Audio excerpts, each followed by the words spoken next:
Construction bidding is the process of submitting a proposal to undertake or manage the undertaking of a construction project. The process starts with a cost estimate from blueprints and material takeoffs.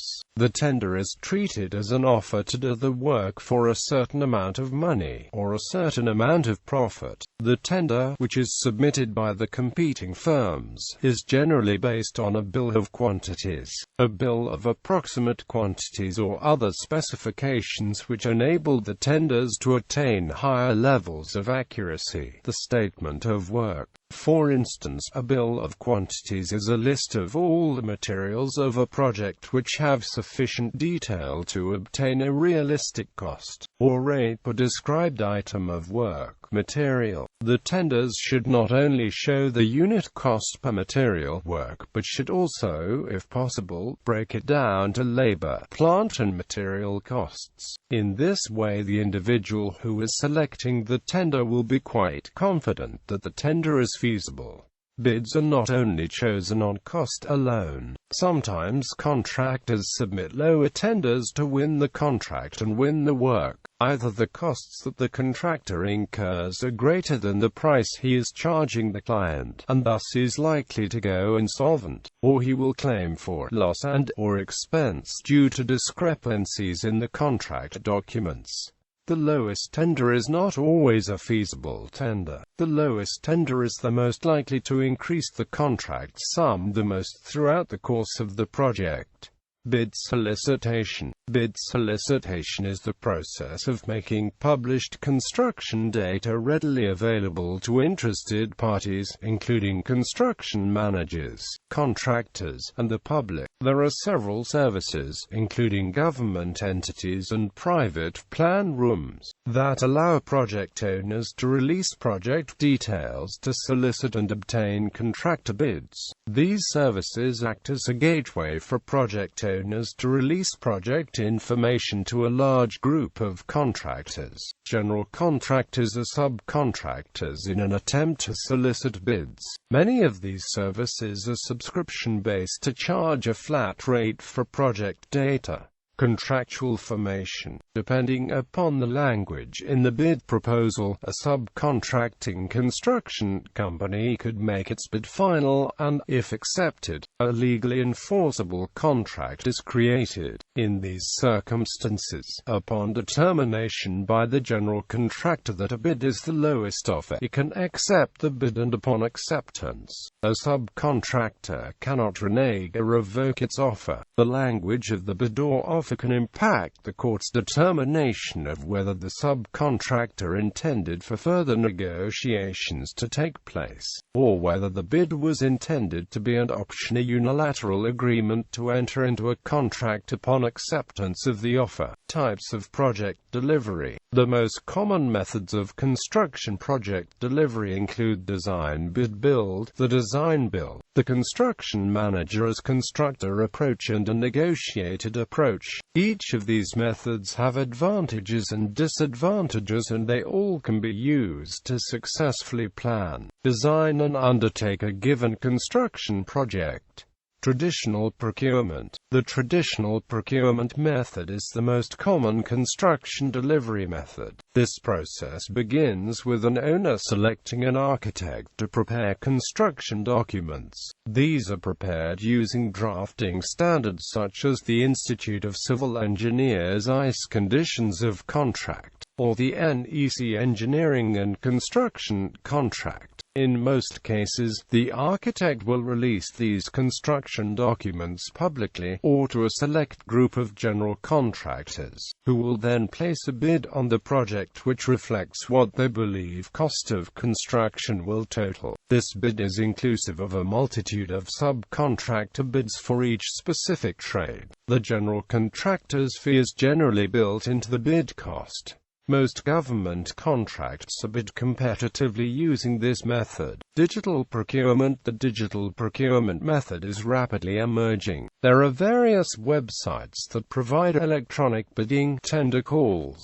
scope work, and related services. Design-Build. Design-Build is a construction project delivery system where, in contrast to traditional design-bid-build, the design and construction aspects are contracted for with a single entity known as the design builder. A design-build contractor. The design builder is usually the general contractor, but in many cases it is also the design professional. This system is used to minimize the project risk for an owner and to reduce the delivery schedule by overlapping the design phase and construction phase of a project. Where the design builder is the contractor, the design professionals are typically retained directly by the contractor. History. The design-build delivery system often cites the original master builder model used to build most pre-modern projects. Under the master builder approach, a central figure of the architect held total project accountability. From inception to completion, the master builder was the key organizational figure and strictly liable to the owner for defects, delays, and losses. The design-build system is a return to some of the fundamentals of the master builder approach.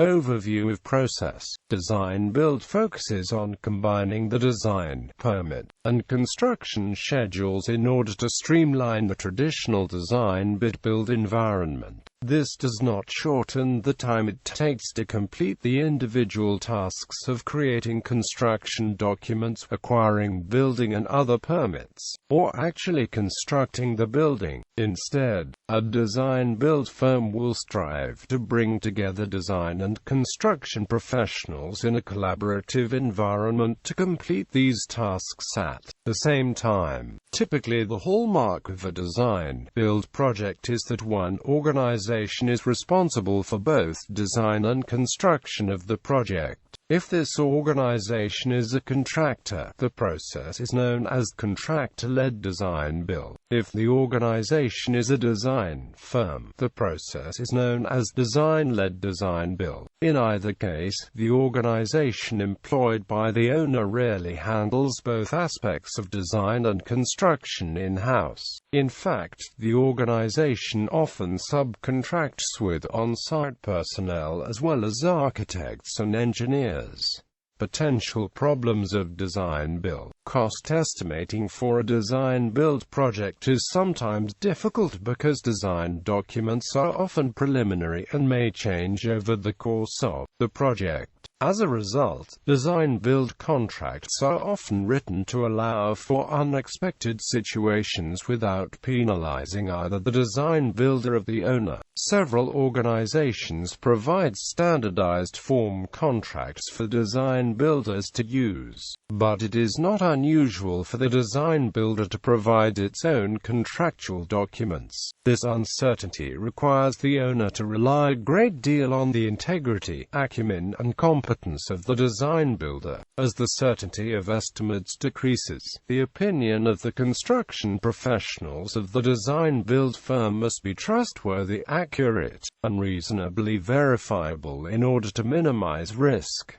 Benefits of design-build. It is important to note that the design-build method, while not focused on saving the owner construction costs, nonetheless often saves the owner money on the overall project. The combined effects of carrying a construction loan and an earlier useful online date usually yields considerable overall profitability to the project and may make seemingly unfeasible projects into genuine opportunities. The compression of time is only one important aspect of implementing this system. Other attributes include increased accountability by the service provider, single-source project delivery, and a value-based project feedback system. Accountability. Rather than a parcelized level of responsibility of the classic design-bid-build, design-build provides an integrated solution for the owner or client. This moves projects away from the finger-pointing that is often commonplace in contemporary construction projects, and allows the owner to look to one entity with any questions or concerns. Single source. Instead of having several contractors and consultants, an owner has just one entity to deal with. Design revisions, project feedback, budgeting, permitting, construction issues, change orders, and billing can all be routed through the design-build firm. This single point of contact allows a certain degree of flexibility for the owner. Most design builders will leverage that flexibility for the owner's benefit by continually refining the construction program to maximize the owner's value at the completion of the project.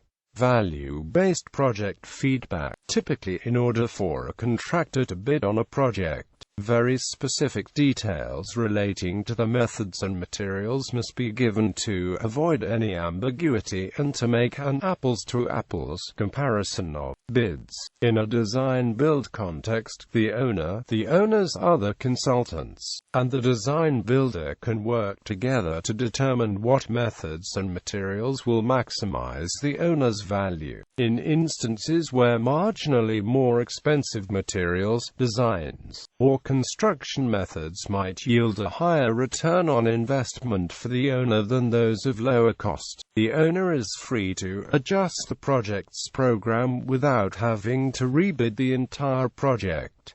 Construction manager as constructor. Under this delivery method, a construction manager is hired prior to the completion of the design phase to act as a project coordinator and general contractor. Unlike the DBB method, a construction manager is hired during the design phase, which allows the construction manager to work directly with the architect and circumvent any potential design issues before completion of the construction documents. After documents are completed, the construction manager accepts bids for the various divisions of work from subcontractors or general contractors. Negotiated. This delivery method is similar to the design-bid-build method in that design and construction are performed by different firms. Unlike the design-bid-build approach, a general contractor and an architect are selected at the project's inception. These firms work together throughout the design phase.